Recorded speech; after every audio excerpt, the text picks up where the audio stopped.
Hey guys, welcome to another episode of Darshan Talks. I'm your host, Darshan Kulkarni. As usual, I'm trying to meet with interesting people who can talk to us about what it takes to bring a drug or a medical device or an FDA-regulated product to market and keep it there. Our guest today is the author of Ethical Machines, your concise guide to totally unbiased, transparent, and respectful AI, published by Harvard Business Review Press. He's the founder of Virtue, an AI ethical risk consultancy, and he advises everyone from Deloitte to EY to US Bank and more. Reid, you are the apple of my eye. Thank you for being here. Because without without you, this would not be possible. I guess in some trivial sense, that's right. If it weren't for me, you couldn't have an interview with me. That sounds right. It's more than that. You make all of this. All of it. Yes, exactly. That sounds right. So I do also want to say that Reid was kind enough to come on to this because we met on Twitter, I believe, and then followed up on LinkedIn. I can't remember, but he pointed out that the first thing he shot back at me, which is why I had to have a conversation with him, was I noticed you do judo, jiu-jitsu, and that's when I think we sort of hit it off. We ended up having a short conversation. And turns out we are both facing the same problem, which is we're getting white belts kicking our butts, and that is always problematic, at least from my ego standpoint. In my defense, I'm still a white belt. Yeah, I got that today. Congratulations! Congratulations! Thank you. I do also want to emphasize his work has been profiled in the Wall Street Journal and in Forbes. So kudos to you. I also want to mention a few more things for people who are trying to find his book. You can actually go to this Amazon link, which is https://ethical-machines-amazon. You can also find him on LinkedIn as Reid Blackman. You can go to his website, and this might surprise you, but it is reidblackman.com. And lastly, his email, which is very complicated, but it's reid@virtueconsultants.com. So, well, it's the Reid part of it. It's a long name. But did want to emphasize that. So Reid, let's talk from the beginning. Right before we got on, you were answering a question about AI ethics, and you were talking about how some, if not many, pharma companies already have AI ethical principles in place. One of them you pointed out specifically, if, for example, that's ahead of the curve, is Novartis. Could you talk a little bit about what does pharma care about in AI and why AI? Well, let's start from there. Why does pharma care about AI? Well, pharma has certain kinds of ethical obligations to the people that it tests on, runs trials on. Ultimately, it rolls product out to, hundreds of millions of people, impacts most people on the planet, right? So, and when we're talking about people's lives, their livelihood, their ability to function physically, mentally, I mean, what could be higher stakes than the kind of work that pharma does? And we know that number one, there's lots of opportunity for AI in the pharma space. We also know there's lots of opportunity for realizing various kinds of ethical risks with AI, which is just to say that we know that there's lots of opportunity to recognize or to realize lots of ethical risks in AI and pharma. So let's start from there. Yeah. What are those ethical risks?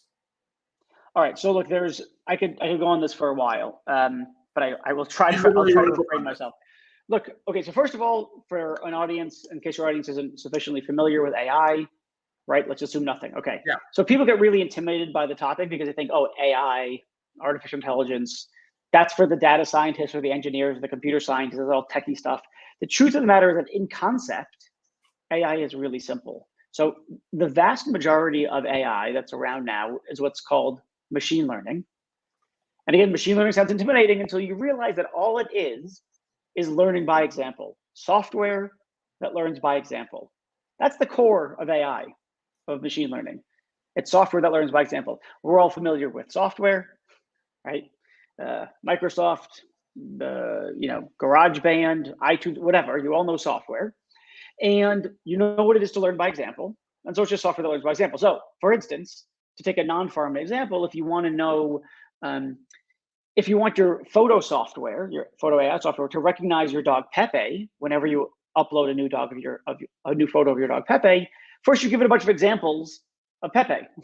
You say, here's 1,000 pictures of Pepe, and it learns by those examples what Pepe looks like.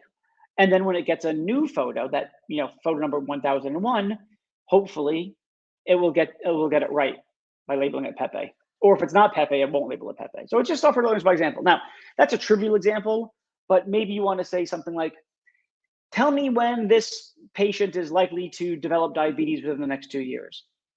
Here are a bunch of examples of medical records of people who later within the next 2 years develop diabetes.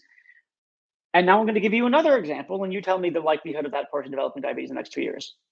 That's a certain kind of application in the healthcare space. But again, it's at the core software that learns by example. Okay.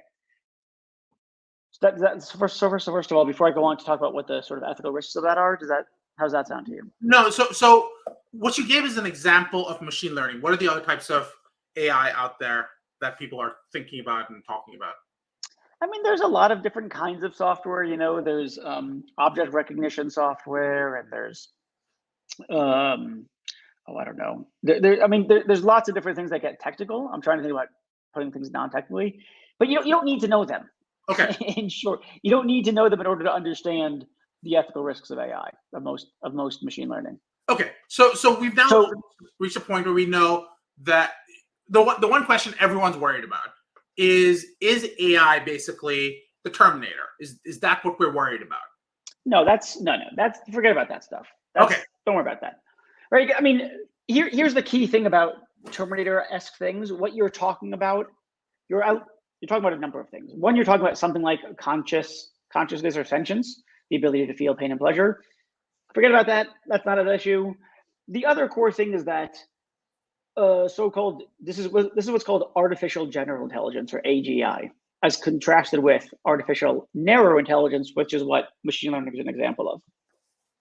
So one of the key features that I think you would need for an AGI is something like it can set its own goals. Right? So the AGI determines, okay, you know what I want to do? I don't want to do this thing that I was told to do. Instead, I want to do this other thing. I want to destroy humanity, blah, blah, blah. Again, we're nowhere near that. We're just learning by example.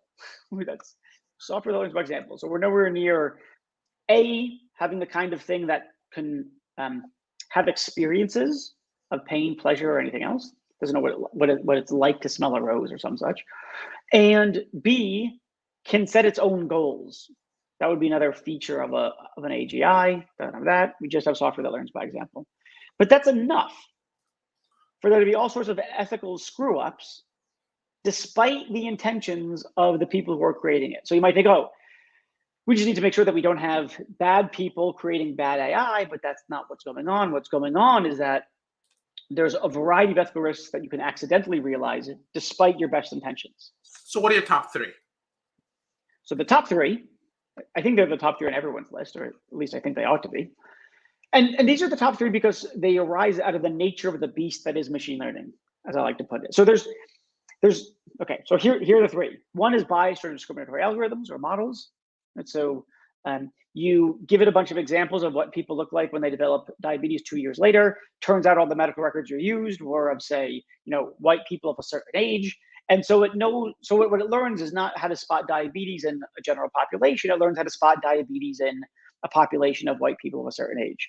So if Black people, for instance, develop diabetes differently or show different symptoms or have different medical profiles prior to developing diabetes, then it's going to be really bad at spotting potential diabetes in Black people. Okay, so that's a biased or discriminatory algorithm. You've got issues around explainability, or what some people call black box models. So let's go back to Pepe the dog. What's the machine learning algorithm doing? It's looking for the Pepe pattern, which is a mathematical pattern that obtains amongst thousands of variables and the relations among those variables. So phenomenally complex mathematical patterns, far too complex for mere mortals like you and I to comprehend, which is fine when you're talking about whether or not this is Pepe, but not so good if you're saying this person's going to develop diabetes or has cancer or has a broken bone, so on and so forth. And so because those patterns are too complex for us to understand, We call them a black box. We call the model a black box. We know what went in there. We know what's coming out, a prediction that they will or will not develop diabetes, but we don't know how that output or that prediction was arrived at. Again, low stakes, Pepe, who cares? High stakes, has cancer. We start to care a lot, it seems. The other thing is that when it comes to those explanations, one of the things that you want out of an explanation is the rules of the game, so to speak. What are the rules that transform inputs to outputs? And in some contexts, not all, but in some contexts, you want to know the rules of the game precisely so that you can assess whether the rules of the game are fair, just, equitable, good, reasonable, and so on. And if you don't know the rules of the game, then you can't make any such assessment. Okay, that's number 2. That's explainability. Number 3, and the last one, plus a caveat. Last one is just privacy violations. So number 1, when you're taking all those medical records, as Pharma well knows, there's lots of PII there. There's high risk of violating people's privacy by using data that you're not supposed to use. So in using the examples of the data that you use to train your software, you can be violating people's privacy. And then in the predictions that are made, you might be violating people's privacy. So the whole point is that you take a bunch of data sets, the model makes certain kinds of inferences from those data sets. Ideally, the inferences that are made are inferences to a new piece of knowledge, and possession of that knowledge may itself constitute a violation of someone's privacy. So those are the big 3. And then the last one, this is sort of an asterisk, is that there's tons of ethical risk that's just use case specific.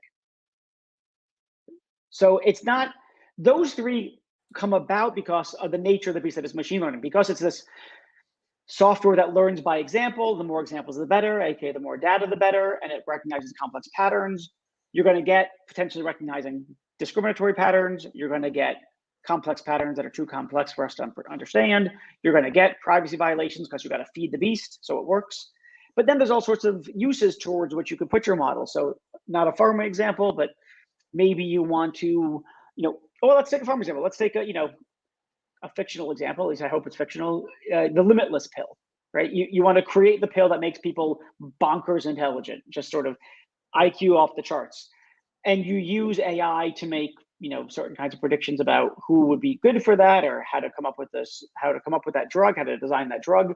There's going to be lots of ethical risks associated with that kind of application that have nothing to do with discrimination, black box algorithms, or privacy violations. Non-pharma example, you use a bunch of different kinds of AI to create self-driving cars, and now killing and maiming pedestrians is an ethical risk. But that's because of the use case. Okay. Which is kind of interesting to me, because you actually threw out a 5th one technically, which is discrimination, which is bias discrimination. That's the first one. Well, no, I think of bias as in the inputs that went in resulting in biased outputs. I'm thinking of the word discrimination as now you've got results. What do you do with the results? Do you now say this person has a higher risk of cancer? I'm just not going to insure them.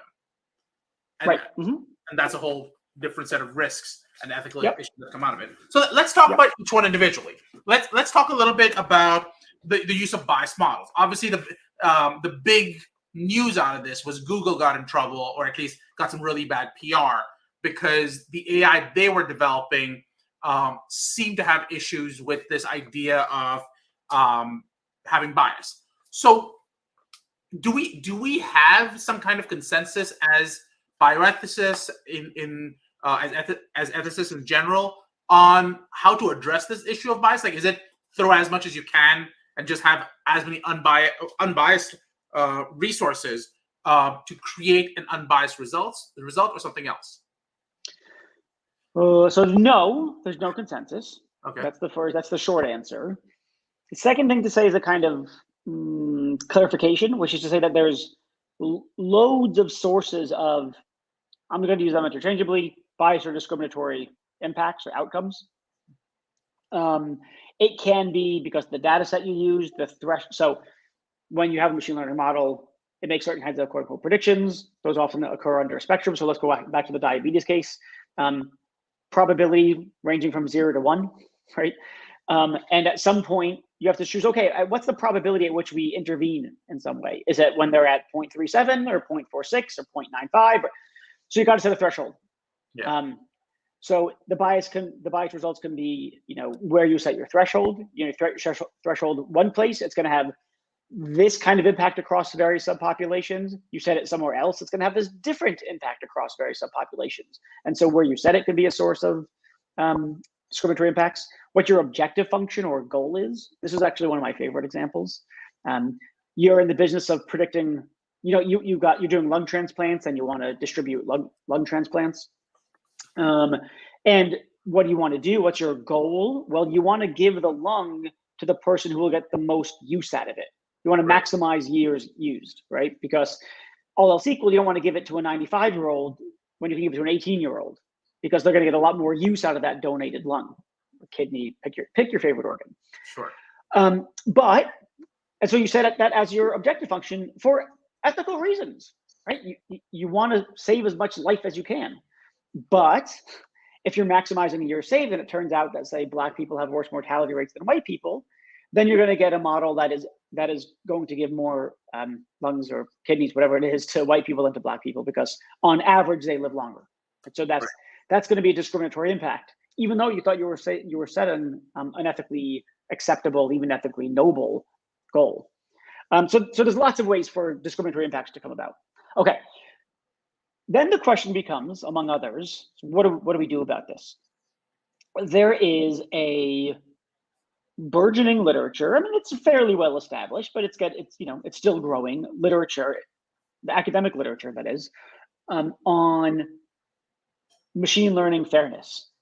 And at a high level, what they're doing is they're saying, okay, look, you're going to take some good or service, and you can include here diagnoses, or distribution of lungs or medication or whatever you like, and we're going to see how those goods or services are distributed across various subpopulations. And then we're going to ask, now that we see how we've distributed across those various subpopulations, assuming you can see such a thing, that's sort of an asterisk, you might not have the demographic data. So now we want to see whether or not that distribution is fair or equitable or just.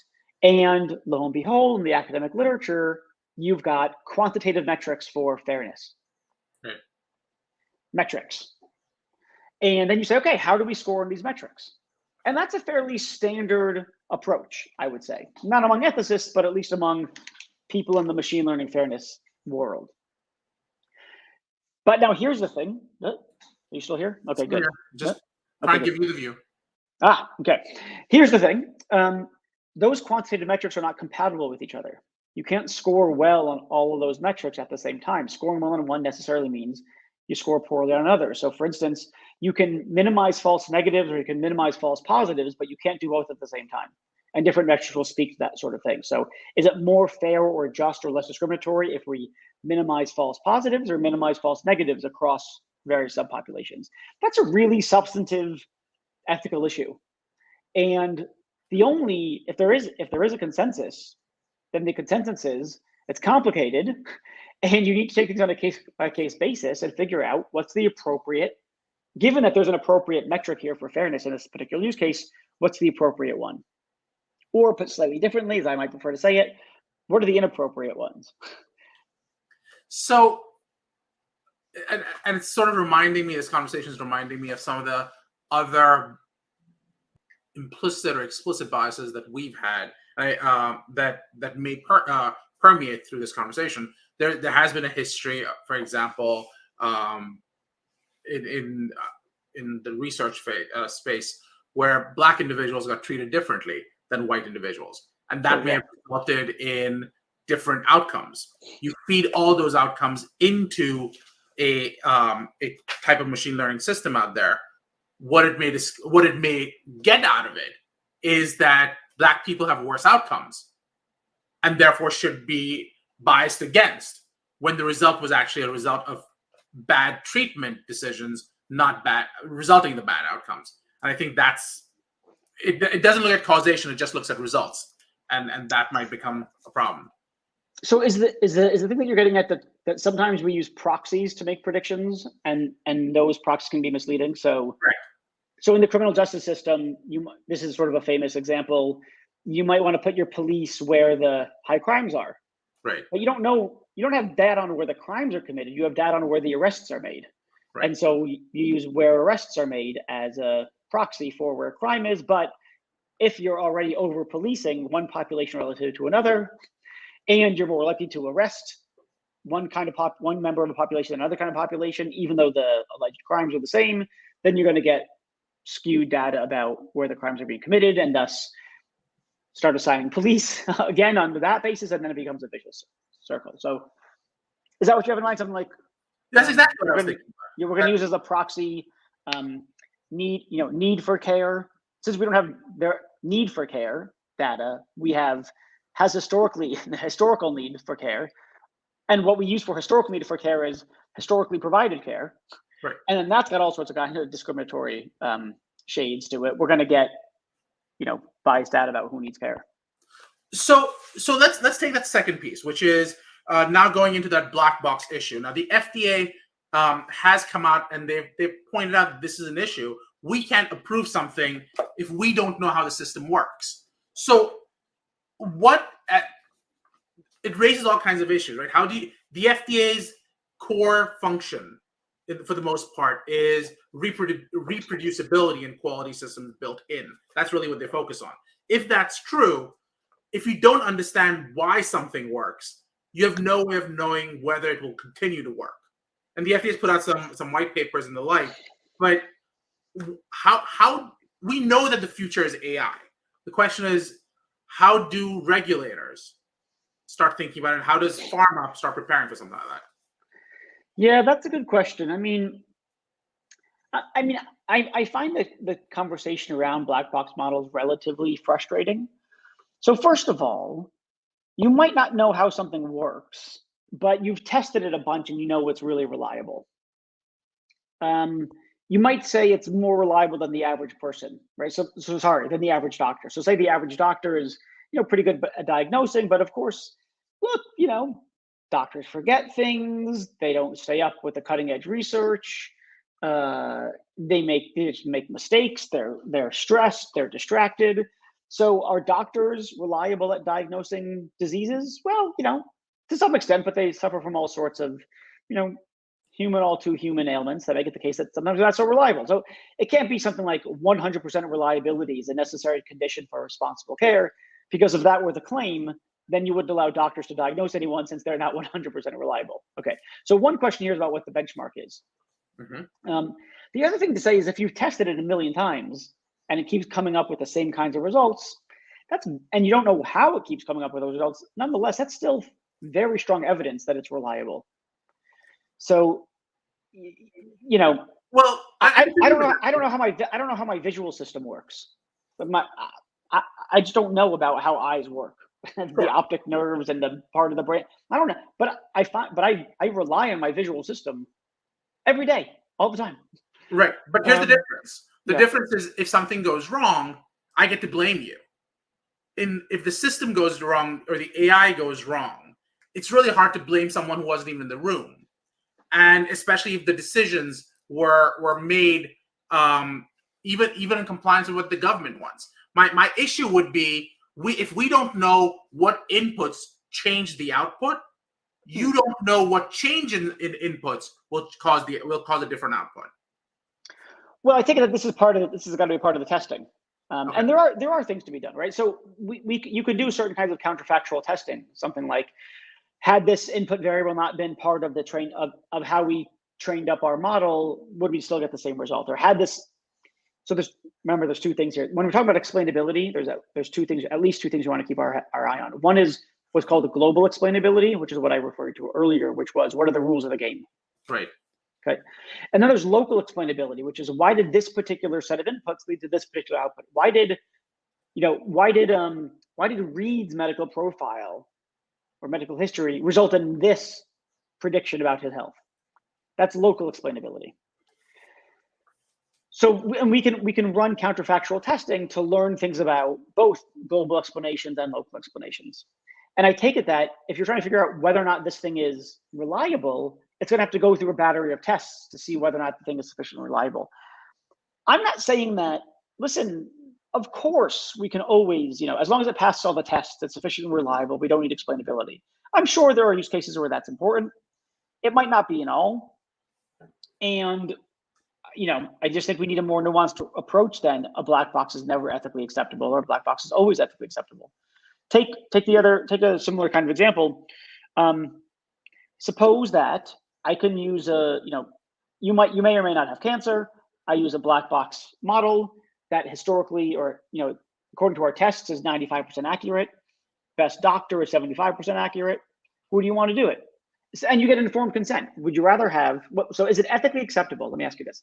Is it ethically acceptable for a doctor to use a black box model to predict whether you have cancer or the likelihood of developing cancer over the next 2 years, given A, that it's way more accurate than the best doctors, and B, that doctor has secured your informed consent to use the model? Not necessarily, and I'll tell you why. Because I think, number one, informed consent actually requires informed. And I don't know if you can necessarily get true information, true informed consent in these scenarios, because you don't actually understand how that AI works. So you don't know what risks you're taking on. That's part of what you're informed about. Part of being informed is that, hey, listen, But can you be that informed as a patient? You're not only now expecting that at the most vulnerable time in their life to understand not just how this disease works, but how your doctor thinks, and now how an artificial intelligence system works. Yeah. So that's a really great point. The way that I'm thinking about it is a bit too abstract. And I think that the way you're thinking about it is more concrete and it's better. Because I'm thinking about, are there cases in which it's ethically acceptable? And I still think the answer is yes. But I take it your point is something like, okay, but look, in practice, we need to have a policy about whether it's useful. Suppose, is the following a good policy? Use of black boxes permissible on the condition that you acquire the patient informed consent. And your point is that's a really bad policy because we're never going to get informed consent. We'll get, BS informed consent, and then we're going to use it, and and I think it's a great point. I also think that there's a false dichotomy in there, which is it reminds me of we want to have self-driving cars on the road, and everyone points to this idea that cars are so much safer than human beings. So would I rather have 50 self-driving cars, or would I rather have 50 drivers?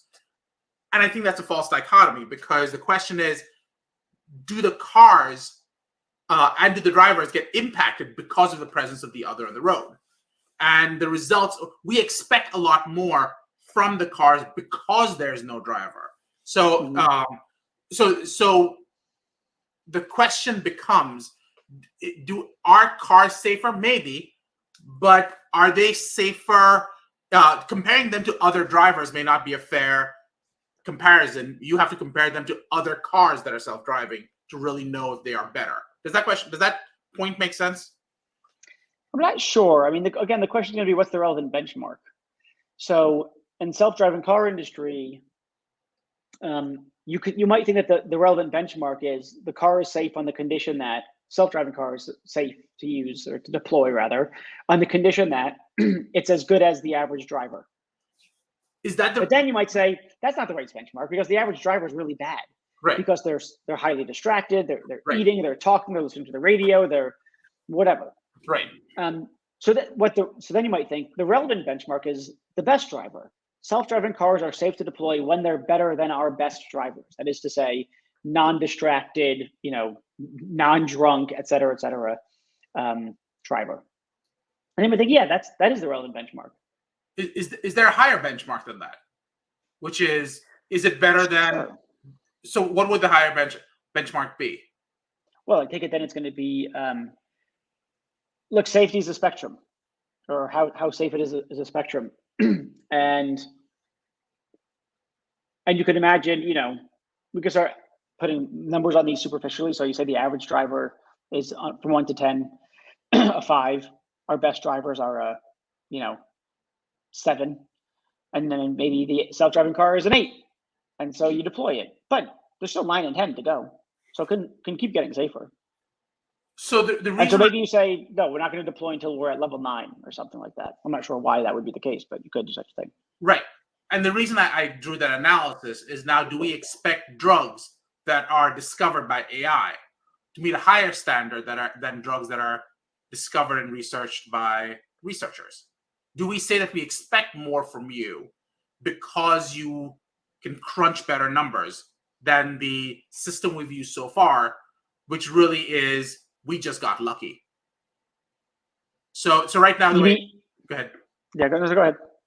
The way drug discovery, as I know you know, works is, we tried this thing, it seems to cure cancer, great, in humans, and turns out it cures cancer, turns out it kills 50% of the people we tested on. And we just go, that's the risk we'll take. But if you are an AI, we expect you to have a 20% risk rate compared to the 50% we'd accept from the pure lucky system we had out there. Yeah. So first of all, one thing I would push against the language of hey AI, we trust you to, we want you to blah blah blah, because there is no personality, there's no thing there. It's a tool, right? It's a tool that's used by the researchers. Yeah. And the question is whether researchers who are augmenting their research with AI should be held to a different standard for drug discovery than those researchers who are not using AI to augment their research. Right. And then I suppose the question is, well, why would we hold them to a higher standard? I think what would be the justification for it? Yeah. I think the justification that we'd hold them to a higher standard is that you are, number one, how should I put this in? Okay. One would be, number one, the moment you actually have true AI out there, and whatever the hell that means, but if you have some version of true AI out there, you're going to have a bunch of job losses, and you're going to have people who actually start losing the ability to actually have jobs in those fields because we're going to say the system's better. So sure. So as a result of these job losses, we're now losing expertise. If we're losing expertise, we expect that to be reflected in the results we get. And the results can be measured in one of two ways. One is more drugs, or one is better drugs. And I would say most would agree that I'd rather not have more drugs. I'd just rather have better drugs. Sure. So if that's true, what does better look like? Better can be either more efficacy or more safety. Sure. Or both. Right. Sure. Or both. Yeah. I see. So you're doing kind of sort of a moral calculus where it's something like, look, there are the benefits of using the AI where the drugs become safer and or more effective. There's also the fallout from job loss. And what's the calculation there? Maybe at some point we should just say, yes, you could use more AIs and have more effective and or safer drugs. But the small increment, let's just stipulate, the small increment in greater efficacy and safety is not worth the loss of, the socioeconomic impact of the loss of the jobs. Right.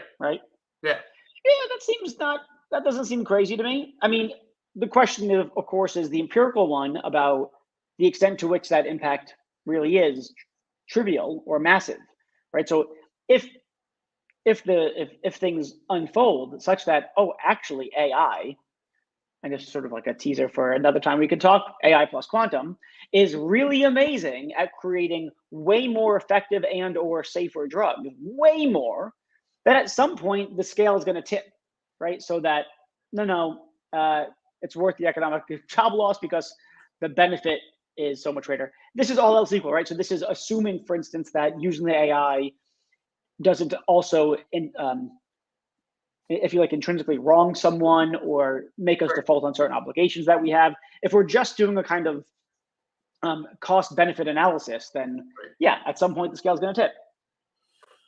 So, which takes us to that last point I'm going to quickly raise before we get out of this, which is the privacy implications.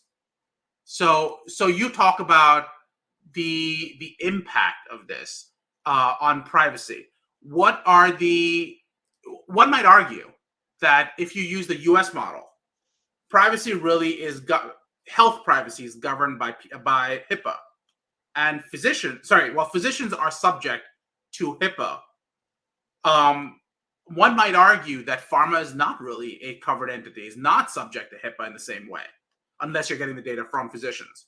So the question is, do we worry about privacy in the context of in the context of people dealing with pharma, when the government itself doesn't see that as a problem? Okay, one thing is the government doesn't now see it as a problem. Correct. Lots of the regulations around privacy are in flux, and Correct. we're likely to see many more changes in regulations with regards to privacy than we will with regards to AI. We'll see AI stuff coming out of the EU in the next couple of years. We've already seen some of it is actually embedded in GDPR. Yeah. But yeah, so the privacy stuff is totally in flux. That's the first thing to say. The second thing to say is that putting upcoming regulations to the side, people are increasingly worked up over their data, what they describe as their data, and take it that it's a violation of their privacy when companies, large, multinationals like pharmaceutical companies, take their data and profit from it.